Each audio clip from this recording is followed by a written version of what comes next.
Welcome to another episode of the Franchise Development Playbook. Your host here, Dan Claps, with a special guest and friend of mine, Ben Woodruff, CEO of Woops, Macarons and Gifting. How you doing, Ben?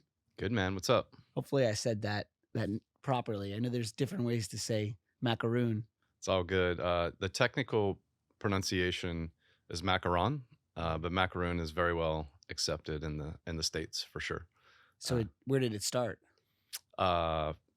Overseas, France. We actually manufacture in Belgium, but it's a European product that's become wildly popular here in the States. And we are fortunate to be the largest retailer of French macaroons in the U.S. right now, and continuing to grow our brand. So we're pretty pumped. Awesome. Well, you have like a pretty extensive background in franchising though before this brand. Do you want to maybe just start with how you got into franchising? Sure. Yeah, absolutely. So going back a little bit earlier in my career, started in finance, have a finance degree in undergrad, was in banking industry for a little while, decided I didn't want to be a finance guy my whole life, which is ironic because I want to be a finance guy now. But so I got out of finance after about 4 years, got into operations, ran some very high volume restaurants in Atlanta and also San Diego. And, you haven't had children yet, but I had my son, which changed things a lot. So was just, looking to get into a more consistent role, position, job, whatever you want to call it. And I took a business development job, ironically, in the franchise space. So you're familiar with franchise portals, which generate, good leads for franchisors and help them grow the franchise development program. So ended up in a business development role for what is now Franchise Ventures. And they've got a network of lead gen portals that help brands grow their franchise system. So, spent about 5 to 6 years in that role. Learned a ton about franchising, like had an opportunity to work with Right. startup companies, middle market companies, all the way up to like large companies like Subway. And, you as a lead provider, especially with younger brands, Mm, you end up kind of in a consulting role, like teaching them yeah. how to do franchise development. Yeah. So I did this over and over and over, kind of in my role. And like you and I travel and do a lot of the conferences and franchise development and leadership, and so it was like organically attending all these events Mm, and learning more and more and more. mm, And I the stubborn side of me decided um, I can do this myself. So mm. left my job, started a small consulting group and specializing in franchise development, Mhm. and I took on a few clients, and uh, Whoops was one of my first clients. And speed things up a bit here, but we built the recruitment process correctly. We built the digital platforms correctly. We built the lead gen correctly, just because fortunately I had that background, Mm. right? So we took a great young brand, exciting New York City based brand, in the gifting and French macaron space, and we grew it to 52 locations in about 3 years, which is not super common, in the space, as you know. Yeah. Uh, Probably leveraging your background and knowledge partnered with a great brand as well. yeah, definitely a combination of both. Yeah. Great brand, great partners at the brand, great product, great just visuals of the brand and design. And then you pair that with like great marketing systems, good sales process, good unit economics, which is ultimately the most important thing in franchising, Right. successful locations, and you're able to grow quick. So awesome story. Thank you. If you're in, if you're in development, you know that awarding franchises is no easy feat, and that amount of growth in such a short period of time is something to really attest to your background skill set and the power of the brand. But let's just go back for a moment for anyone that's listening to this show that maybe doesn't know franchise vendors. Could you just define like what really a portal is, what franchise vendors Franchise Ventures is, and some of their lead gen that you were exposed to? Yeah, so Franchise Ventures is a network of franchise lead generation websites. Mhm. So their sole purpose is to optimize a group of traffic or potential buyers of franchises, and then they host ads on their network. And and the reality, like they have they've consolidated a bit, but I think maybe 6 to 8 websites now. Mhm. So they control I don't know the exact percentage, but a decent chunk of the traffic on the internet looking for franchises, just Right. in reality. So they leverage that traffic to run advertisements, to promote franchise opportunities, which ultimately through information forms convert into leads, which are ultimately instantly pretty much transferred to the franchisor or franchise development person at the respective brand, um, or directly to their email, or many times integrated into their CRM system and right into the franchise development sales process. It's interesting because like people say a lot of times if they call it portals, and portals is a giant blanket statement of lead gen for anyone in development. But Sure, sure. there's only so many people Googling how do I buy a franchise or what's a profitable franchise. And with this company, it sounds like to me they've got a large market share of that internet real estate for that specific search. They do, they do. They have for a very long time. It's been pretty amazing the run they've had. There's certainly other ways to generate leads, but you know, um, that's usually part of the mix for Yeah. sure. Yeah. Yeah. You've got them, you've got Click, you've got, my old company, Career Transition Leads, Nerd Franchise Choices, direct. Franchise Direct. Yep. Franchise Direct is not part of. They are not. They are separate. And Okay. there's Franchise Help, I believe, also, who's Yeah. based here. Um, Franchise Helps based in New York. I Yeah. believe they're based in New York. Yeah. And then there's Fifth Avenue and Yep. Executive. Yep. And then I think there's a few other that come here and there, but I think those are the foundational lead gen. Hopefully, I'm not missing anybody if they're listening.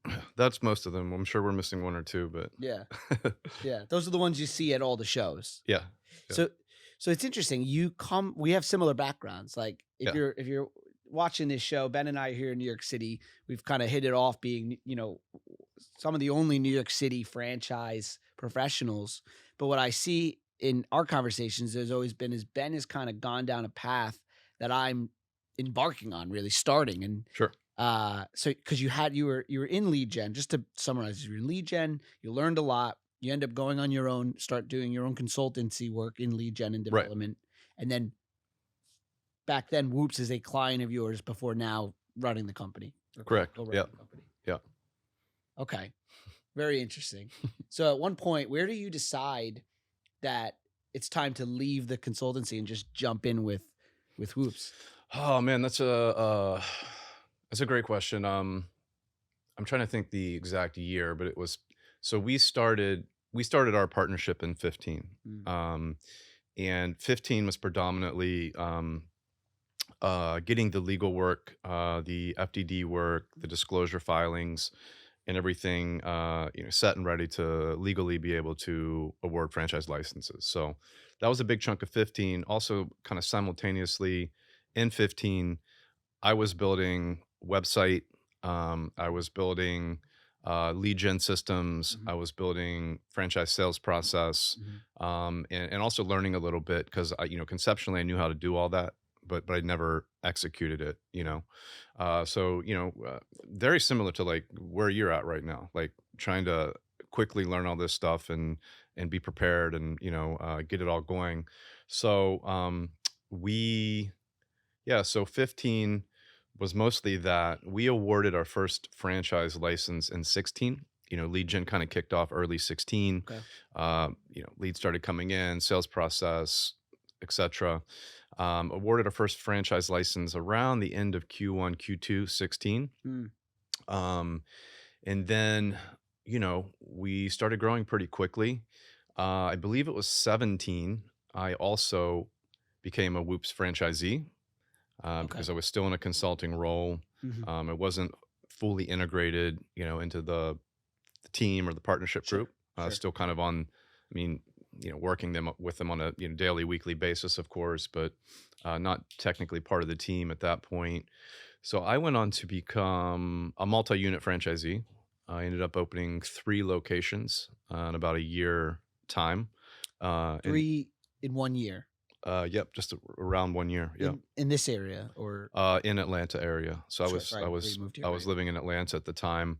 So we opened up a location. Our first location was Lenox Square Mall in Buckhead, Mhm. not too far from Franchise Leadership Development Conference there at Right. Intercontinental on Peachtree.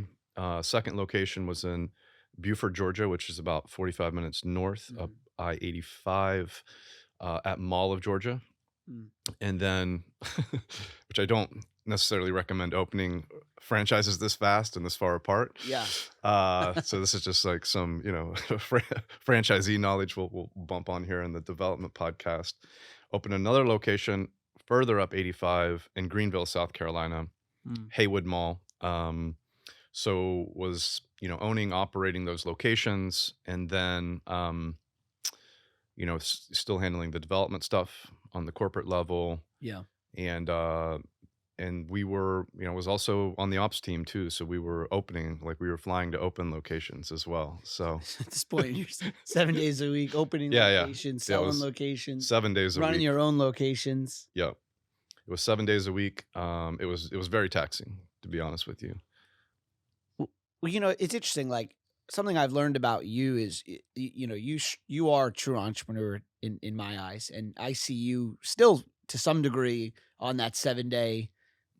Obviously you balance your family and life, but Yeah, you're always thinking and growing. And we're here today on a hence my casualness. We're here on a Sunday yeah. recording this, and I knew you'd be available. Not that you'd be available. I knew you'd be willing to maybe jump in here on a weekend because Oh yeah, for sure. you're always kind of on the This is great. This is like the best time for me, yeah. because it's just like, Yeah. all the other chaos is going on. So I would prefer to do it at this time. I'm about to block a rolling Sunday morning Yeah, podcast slot here. yeah, yeah, yeah.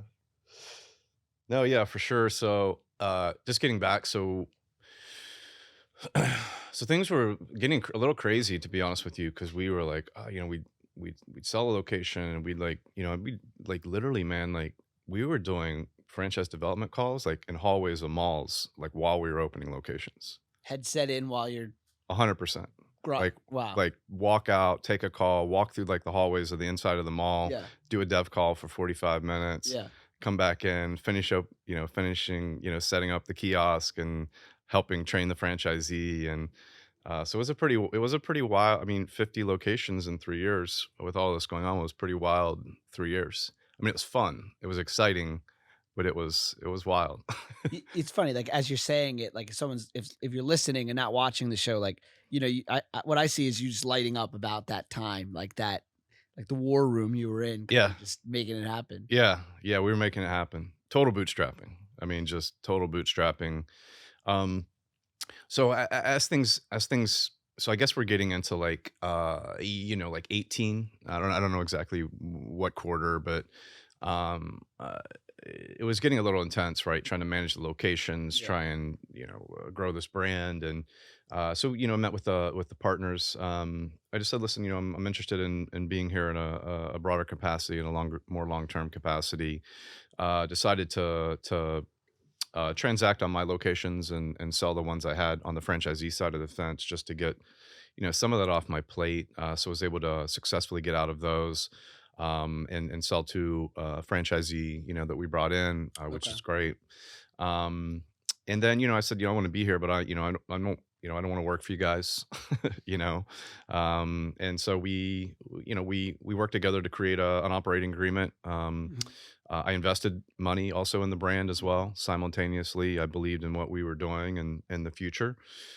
So we structured an operating agreement for 18, 19.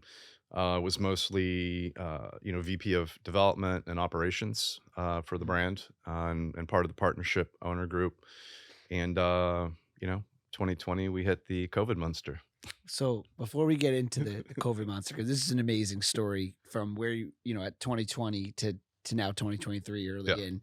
Before we get into that, I just so you're I just want to understand this better. So you're talking to franchisees, and when you're talking to a candidate and they're in the development process, you're able to say like, look, like I live and breathe this brand. You're talking to me right now. I'm in the mall. Yeah. I'm a franchisee, not only the sales Yeah. development person. Yeah. And then you award 52. 52 units in 3 years. End up exiting successfully from the units you have so you can focus on the brand more. Partner, put some cash in, become a partner in the corporate business. Correct. Lead development and usher the growth into 20. And now we're at the COVID monster. Yeah. Okay. In a retail mall driven business. Yep. With 52 are most of your franchisees at that time, are they multi-unit? Are they 1, 2? What? The majority were multi-unit. Okay, I think this may not be exactly correct, but it's very close. 60% were multi-unit. Okay, so assuming maybe like 30 franchisees or 25 or so franchisees. That sound about right? Correct. Okay, 25 franchisees, still young in the business. COVID hits. What happens? So let me say one thing before we get into COVID. You just made me think of something. For franchise development people, I will tell you, I think some of the best are people that come from operations, which may seem counterintuitive because you think of the development guy as the classic, sales guy, and the ops guy as the technical guy in the ground. But when you're in sales, doesn't matter what sales you're in, like you have to know your shit, Yeah. And when you are in operations and you go into development, you know your shit because you've been there and learned it and tasted it and the good, the bad, and the ugly, right? So it's an interesting thing. Not that you can't successfully grow and open new units without having operations experience, but it does what you said is 100% correct. It lends an extraordinary amount of credibility, being like, I know exactly how to run this and how the point of sale system works. I know how to, whatever, grow my B2B business. I've been there, I've done it. And it's, it's an instant, I think advantage as you enter a recruitment conversation with a candidate. I think you're spot on. I mean, when I was at Career Transition Leads, a lot of my time would be spent talking to a potential franchise candidate, someone who's or franchise consultant, someone who's going to potentially be a franchise consultant. And people would often ask me, on that call, what I thought made a successful franchise consultant. And one of the things I would say, doesn't, like you said, it doesn't have to be the case. For sure. But a franchisee, they had already been a franchisee or franchise corporate development role where you've actually lived and breathed franchise, and then becoming a franchise coach, of course, would make sense to become easier. And the side of the development role makes complete sense to me as well. If they were already you're saying franchise or operations, or you're saying if they were a franchisee, or both? Either one, just being like behind counters, like, transacting with customers, like, in that experience, it helps, part of our, which maybe we'll get to a bit later, but, part of our franchise development process is like, we just had a great call on Friday. We've got a new wave of folks coming in. It's like meet the ops team, like, meet my partner Raj, who's a small business expert, meet Matt, you met Matthew at our networking events, like meet Matt, he's extraordinary behind the counter. Like, how do you execute operationally? How do you make the business successful? So that operations piece is just so, I just think, paramount to, the process, or can be, a major advantage in whether someone decides to move forward with the brand or not. Now, Matt, I've met and lives and breathes the brand, comes from an operations running and opening other businesses in his past life too. You're saying, so someone like himself would make, and is he moving into, I feel like I saw something on is he in development now? He's helping us with some of our development calls, like, and he was, he's in Providence, Rhode Island, where we're acquiring, one of our franchisee locations back and ramping it up that's been underperforming. And he's like living in Rhode Island right now, ramping this up, but doing remote calls with franchisees in the development process. And, it's like, he's like, hey, I'm here. I'm in the field. I'm running this location. Here's how you do it. Yeah. I mean, there's no, there's no better. I can say all the great stuff I want to, Yeah. but that's like the real stuff, you know? It's interesting because like, as I bring on my team for my new company, I exactly that. We brought on a CMO recently who's been in franchising for a really long time, very experienced, over a decade. Um, but we also felt like he could talk to a candidate. Like Yeah, he's not a salesperson, but yeah. personable, able to articulate the good and the bad and the ugly of any type of business. I agree with you.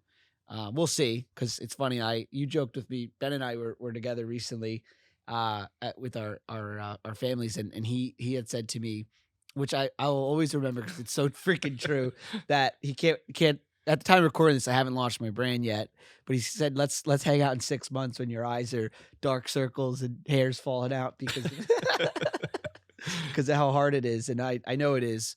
But anyway, so your opinion is, if you're getting into, one of the best development people can be an so if someone's listening to this and they're an operations leader in franchising, or they're a franchisee, they perhaps could move into the development role and do really well. 100%. Yeah, I Yeah. mean, it's not a sales role. I mean, it is franchise development is not really a sales role. It's a consulting role. Yeah. This is how the brand works. This is how you're successful.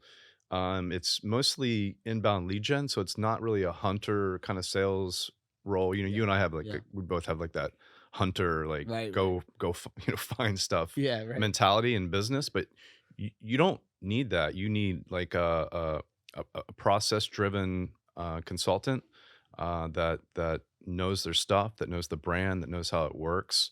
So I mean, that's all operations. You know what I mean? It's just Yeah. very tactical. So I think, again, I think some of the best development people come from a background of operations, or at a bare minimum, understand it very well Yeah. for the brand they're representing. I agree. All right. So COVID monster, chapter 2 of the saga. Yeah, COVID monster. Yeah. We, so March 2022, I land back in Atlanta from a flight. I was traveling with my son. Got a text from one of my partners. Um, he's like, "We need to have a call, like now." I'm like, "Okay." So we have a call. 4 hours later, we were on the phone letting everybody in our company go because everything was going to shut down. And we looked at the numbers and our vulnerability, and 80% of our businesses being in malls, and just kind of collectively everything that was going on. Yeah.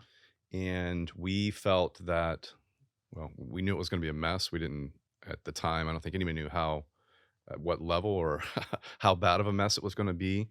But we felt at the time like getting our folks into like whatever benefits were coming, whatever unemployment that was coming, Mm. like getting them to the front of the line of that, Mm. we felt was the most prudent move at the time. In hindsight, I think we were right. I think it was a good move, Yeah. but it was painful. And then we owned and operated actually 5 to 6 locations. I can't remember exactly, in and around New York City, like inline stores, Mm. kiosk. We ultimately, I'll move through this a bit, but we ultimately shut them all down. Our landlords still wanted the rent, and as you know, living in New York City, they're not the kindest people in the world. No way you're getting out of that. Yeah. And so we built a plan, man. We spent probably, I think we went through a series of 10 partner calls. All of them were probably 2 to 4 hours apiece over, about a 3-week period. Mm. We built a strategic plan to try and get through. Mm. Honestly, full disclosure, one of the things was on the table was shutting this thing down now and just going on to do something else. Mm. That was a very serious consideration at the time. But we ultimately decided to keep moving forward. One of the things that is very, as you know, in franchising, unprecedented, is just letting a franchisee out of their agreement. Yeah. We went to our franchisees as a community. We met with them all one on one. We said, we are, and when we had these meetings, we weren't exactly sure yet which directions we were going to go to stay alive. But we said, we don't know what's going to happen. We may or may not be here. We are definitely going to do things that are out of our usual line of business to Mm, try and survive. We are not going to continue growing through franchising because we have no idea how stores or how we could get them open or even how they would perform or what's happening next. So franchise development will not be an emphasis. And we took the four partners and we basically all took different pieces of the business and we went in different directions. Ultimately, it was basically like almost exactly 50%. We went from 52 locations to 26. We went from, we built the system wide revenue to roughly 15 million. We dropped to basically zero. And then when things started popping back online, we were back at about seven. So we lost mm, 50% of our mm, revenue. We still had all the same expenses, right. still had all the same, leases, still had, we payroll is down because we let, had unfortunately had to let folks go in our stores and, but we whittled the corporate team back just to the partnership group. We looked at three strategic areas, not knowing what may or may not pan out to grow. So corporate gifting is, that's our business. It's in our DNA. It's what we know best. So we took corporate gifting. We, at a very difficult time to hire, we did make some strategic investments. Mm, I was able to recruit two salespeople from Godiva Chocolate on their corporate sales team. I was just like in full recruiter mode, yeah, HR guy, yeah. like found a couple good guys that are still with us today. So was able to get a couple guys on the team with some experience with a serious corporate gifting brand like Godiva. We looked at wholesale, which was the thing that I was leading, trying to get into grocery stores, markets. Like I was like in Atlanta, like running around like in the grocery stores, dropping macaroon samples, Yeah. just trying to get accounts. And the other thing we did, we tried to compete in e-commerce Okay. um, and tried to speed that up. I'll tell you now, in hindsight, what happened was e-commerce was really not that successful. We increased revenue, Mm, but the competition for market share, ad spend was through the roof. I mm, mean, every company in the world's trying to do e-commerce. yeah. So from a profit and loss perspective, it was not a successful um, channel for us. Wholesale, which I was running, we did secure a few smaller grocery chains, Mm, mhm, mhm. but very difficult again. Wholesale's very thin margins, and to have thin margins, you got to have high volume. And even if you do land a big account, you got to have capital to Yeah, fund the inventory. yeah, right. It's just like Yeah. wasn't successful for us either. At the end of the day, I mean, we increased revenue in that area, but it's definitely not what saved us. But corporate gifting was what ultimately got us through. We landed, we landed a couple pretty large accounts that we still have today that we're still servicing. Mm, And we were all selling corporate gifting. So one of the verticals that um, kind of arose out of COVID. It was there before, but it was on steroids as like employee gifting because everybody's working from home and, mm, trying to keep yeah. morale up Right, and, right. the lockdowns and all the, the garbage that came with that. So we did like a ton of like, drop shipping gifts to employees, like for tech companies and finance companies. And So when when you talk corporate gifting, we're talking about an ability to land an account with a corporation that wants to do gifting right. and use Whoops as the product that they provide as the gift. Correct. You took that what saved that revenue stream that you identified and created and ended up inevitably saving the company through COVID. Correct. I'm assuming is now passed on to franchisees that can do that in their business. They can absolutely do it in their business, Like, is for that a sure. core focus now for? 100%. It was before, it was becoming very heightened pre-COVID. Like, Mhm, we started mhm, shifting in, like, 18, 19, because we coulda gone a couple different routes, right? So, we compete with, a company called La Macaron who does a franchise, and they do a really nice job. They've grown a lot of locations, and, they've done a great job in the franchise space. but they are more of a dessert concept. You Mm. know, it's an inline store. They have a Right. lot of other desserts. They have nice macarons. You know, and it's a heavily retail kind of dessert store. So what we started seeing was like, you know, like, and let's give you an example. Like numerically, like, you know, during like Q4 when we do corporate gifting, the average transaction amount is around 1,500. Wow. So like, do I want to sell like a $10, you Yeah. know, macaroon and Right. piece of chocolate, or Right. do I want to get into that game? So the th- the pandemic really kind of, you know, you hear this all the time. Like either you're not here now, or like you're running lean and mean and a much smarter company, which Yeah. ultimately we became. So we doubled down on corporate gifting, and what we're working on now this year. You know, 2022 was okay. 21 was still kind of all right, survival, get the P&L even corporately across the companies. Yeah. 2022 was like starting to focus on growth channels and rebuild franchise, Yeah. and starting to edge our way towards really kind of growing again.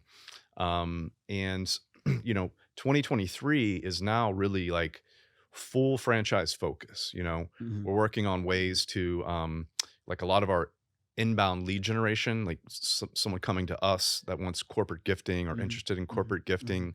You know, Like if a it, lead source yeah, development. lead gen for B2B. Mhm. Like if that was, you know, if that was always in a franchisee space, they automatically got that inquiry.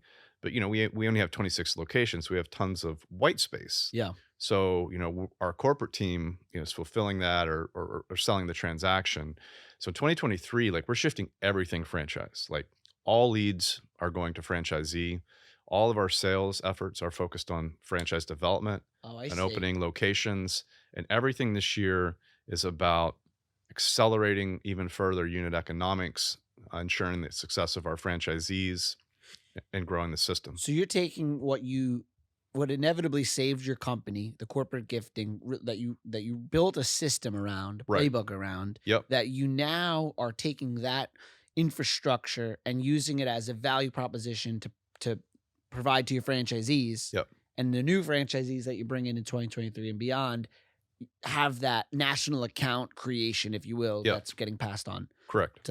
So in this now that we've like it's 2023, we're out of the COVID, like because what I've learned about you, Ben, is like what makes you a great CEO is the fact that one, I find that you don't hold back anything. Like you say how it is. Like Yeah. you mentioned to with franchisees, like this is the reality. These are the facts of what we can do. We're allowing you out of your agreements because that's the compassionate right thing to do, For sure.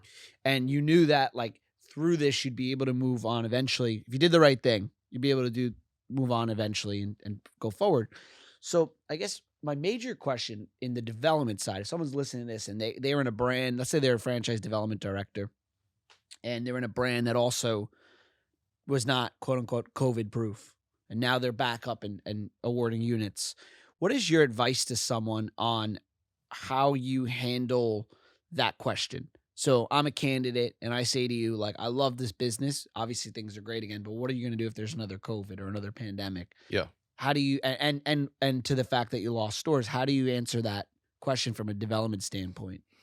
Yeah, no, it's a good question. I tell them the same thing I just told you, just very bluntly. Like, Yeah, this is yeah, what happened. Like, can't change it. It is what it is. I don't know about the next pandemic, or you know, Russia, Ukraine. You know, I don't know. Like, the yeah, reality is like you got to take some risk if you're gonna be in business. You yeah, know, these are like, you know, in my assessment, and I could be wrong, and you know, I hope I'm not, but you know, these are once in a lifetime kind of events, right? But the yeah, one thing I can tell them is like, just very honestly, like we saved our company with corporate gifting. yeah, So, you know, I feel very bullish on whatever's coming, yeah, you know, yeah, and at some point you know, if you want to be a business owner or an entrepreneur or whatever, whatever you're talking to me, you got to take some risk. if we were able to pull this thing out of the depths of despair through corporate gifting, Yeah. imagine what we could do if we had to. Now we've got, or like you would just go and lean into that even more. Harder. Yeah. Double down. And I also think that what you've shown to a franchisee that you can articulate, and anyone can articulate if they're a development director, is or consultant, is look, this is what you've shown, and this is what like what I hear, an ability. Forget about COVID because there could be COVID, there could be Amazon makes a change, there could be regulations, Inflation, yeah, recession, all the whatever. yeah, But you, as a leadership team, have the ability to be nimble, buckle down, and pivot. yeah. And so a franchisee can know that they're investing in a leadership team that could do that again in any circumstance unforeseen. I feel as confident as ever about our Yeah. leadership team and our brand. I mean, ever. You guys been like to war and you're like To that war, now. yeah. We're like, we don't even give a shit anymore. Like, bring it. You know what I Yeah, mean? yeah, right. Like, you know, uh, I saw this quote that I really freaking I'm gonna probably screw it up, but like I feel the same way. Like I've been through some stuff in 2022, and what I've learned about myself is that if you put me in that corner over there and there's no way out, like I thrive in that environment. I don't want to be there. But if yeah, you put me there, I'll something inside me will come out. And so there's this saying like when you face a problem, like and you're a buffalo, so you ever heard this? You got cows, yeah, you got buffaloes. yeah, For anyone that's never heard it, basically cows and buffalo can sense like when a storm is coming. They can intuitively sense that it's coming. And so cows will actually start to run away from the storm and they'll run and they'll run. And as they're running, the storm just catches up with them. And because they're running with it, they just get rained on and stormed on longer. Whereas a buffalo who senses the storm, and even though it's scary, they run towards the storm, into the storm. And what happens is, yes, at first it's scary to run through a storm, but as they continue forward, they actually pass the storm and they get to enjoy the benefits of the storm, which is, more grass and rain yeah, and more food or whatever it is. And so in your case, like you're ready, bring it. Like you'll run into the storm if it ever for happened sure. again. Yeah. So what is the 2023, like now COVID's behind you and you're a buffalo. Yeah. What's the plan? It's all franchise. Everything that we can do to improve unit economics, whether it's inbound lead gen, whether it's more support for our franchisees. We in 2022 we launched websites for our franchisees that ordering websites, a technology platform called Mobi Mm, that integrates into our brand website. So we saw a nice shift of like sales, more a higher sales percentage going to like local pickup, local mm, delivery through the franchisee sites. We're basically ratcheting back heavily kind of the national brand marketing. So we're taking like all of our team, like our mm, graphic designers, our content copywriters, our content curation folks, and it's all going to be focused on local, driving more traffic to mm, local websites, mhm. driving more B2B leads to franchisees. So that's like kind of the shift in the game plan on with existing franchisees. Yeah. And then as far as like new franchisees and development, we've really like our process. It's amazing. Like franchise development process should never stay the same year over year. It Right. should change every single year. Right. Like if you're like listening Yeah. to this and you're a new franchisor, like whatever you started with 3 years ago, not that it's going to look completely different, but it should definitely look different. Um, you know, what we learned is you start to understand what franchisees are having success in your system. You start to better understand which KPIs drive the business the furthest, and then you need to provide solid education around what makes you successful. So Mm, our development process is really turning into more of like an education process, you know. right.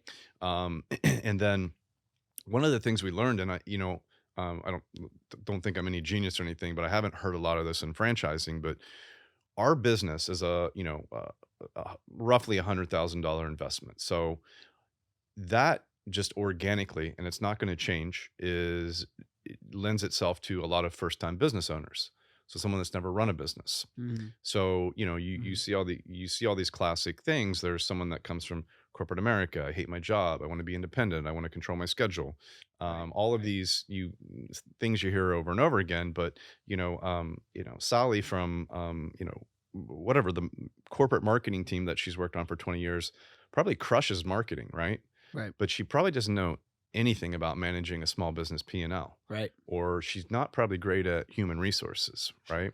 So we in 2022, I formed a partnership with Action Coach, which is also a franchise system. And so we basically took Action Coach's 90-day business coaching program Mm. and integrated our KPIs into it. So it's their program. It can work for any small Wow. business. So, you come in with our training, which and you'll find this out too as you grow your system. Like, franchisees are going to listen to you through the development process. They're going to listen to you for the first 90 days. And then you get into this relationship where, You're a parent. yeah, I always hate using that term, but you're kind of, a parent, and they don't want to listen to you as much anymore. Yeah. Like, all of a sudden you know, don't know what you knew 6 months ago or whatever. Right. And Right. this is a very They're like a natural, teenager and you're the parent. this is a very natural thing in franchising, happens in every single system. So I'm like, we got to find a way to fix this. Hmm. So now we have our coach at Action Coach. He knows us, but he's not affiliated with our brand or anything else. Yeah. It's his Yeah. show, and it's part of their FTD and startup cost. But when they open the store, and I'm excited, we're moving our first ones into this program now. They're going to business coaching. Like, he's going to emphasize the KPIs that drive the business for our business, Yeah. which every business has, doesn't matter what it is. But other than that, he's going to coach on, time management. Like, what do I get up and do and focus on every day?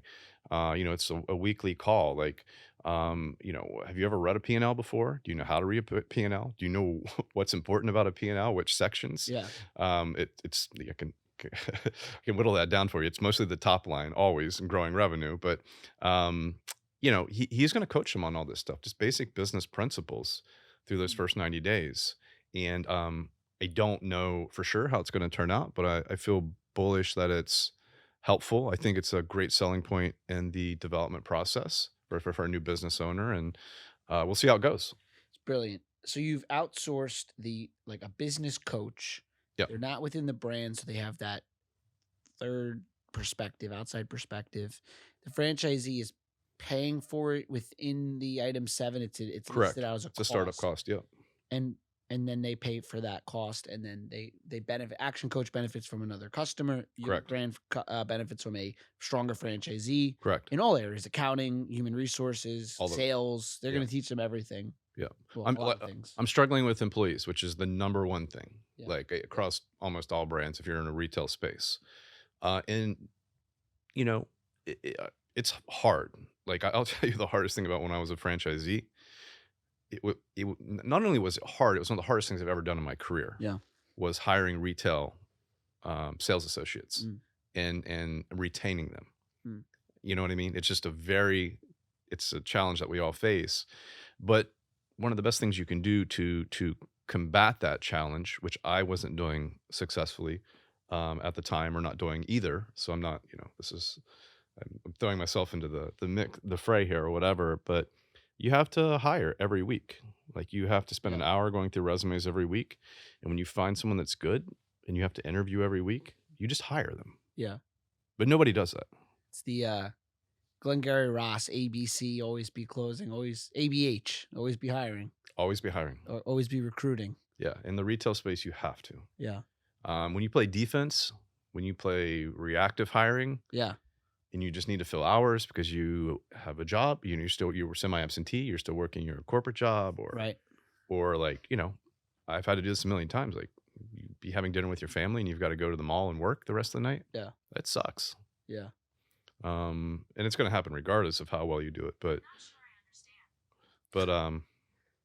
dude, I'm still trying to figure out how to use my Apple Watch. Yeah, me I'm too. I'm not going to get one of these because I'm going to just look at it all the time. Oh, the notifications. And now I have one and I can't stop using it.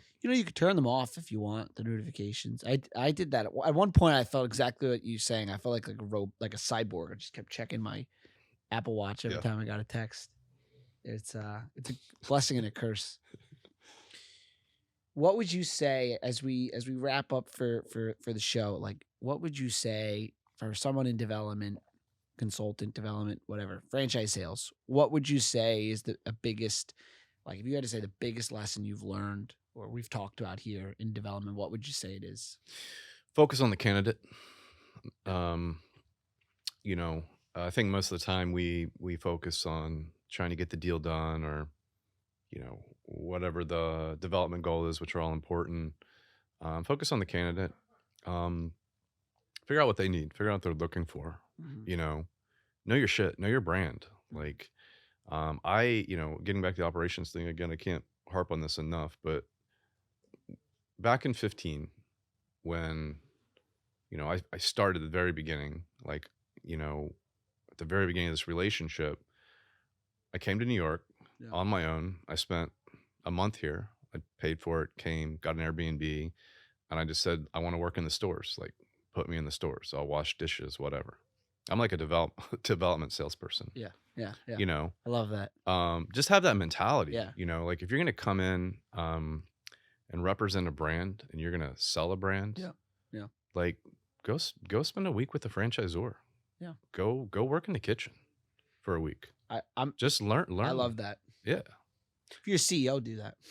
absolutely. I'm going tomorrow to ride around some trucks, like at Yeah, the business where like riding the trucks, go to the job sites, like yeah. just be inside of Learn it. the day. Yeah. Yeah, It's cool. It's exciting. it's very cool, and you will know what you're talking about on those calls, Yeah.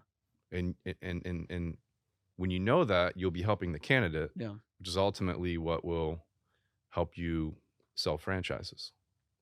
I totally agree. I completely agree. Thanks for jumping on the show, man. Bet, man.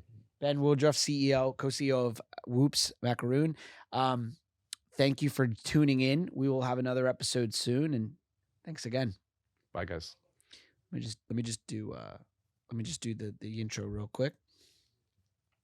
Welcome to the Franchise Development Podcast. Oh shit. Welcome to the Franchise Development Playbook, the only franchise podcast dedicated solely to franchise development and lessons learned away from franchise CEOs, developers, franchisees, all around the concept of helping other people discover and own their own business. I launched this podcast for a very specific reason. I spent a lot of time, hours and hours and hours, training my team on franchise development. And what I found was when I wasn't available to train them, we would create our own playbooks, our own manuals, and our own video content. But that took a lot of time. And how I started was went out and I'd find every piece of information I could on franchise development to give to my team, whether it was a podcast I liked or a YouTube video or something from someone I looked up to that put out content. But what I found was myself spread out looking for content, not really knowing what to provide. And so what I set out to do is create this playbook, this franchise development playbook that's just centered around development. So you can tune in, know you're going to learn just about development, and we all grow together. So thanks for tuning in to the show today. We've got a very special guest, Ben Woodruff, co-CEO of Woops Macaroon. Ben has become a friend of mine, fellow New York City franchise professional and executive and entrepreneur. And what we're going to be getting into in this show is, lessons learned along the way, war stories of COVID and development and operations in franchising. Ben comes from a tremendous background in franchising. He started, like me, in lead generation, went from a lead generation company into starting his own lead generation consultancy business, and then eventually CEO of one of his clients. He became the CEO. And we're going to be getting into what makes a great development director, how to overcome if your brand was something that had challenges. Everyone had challenges during COVID, but if you had significant challenges or even had closures because of COVID, what to do now, how to talk to candidates about that, and what your brand could be doing. We get into just overall just a lot of fun conversation about franchise development. So tune in and we'll see you at the end of the show.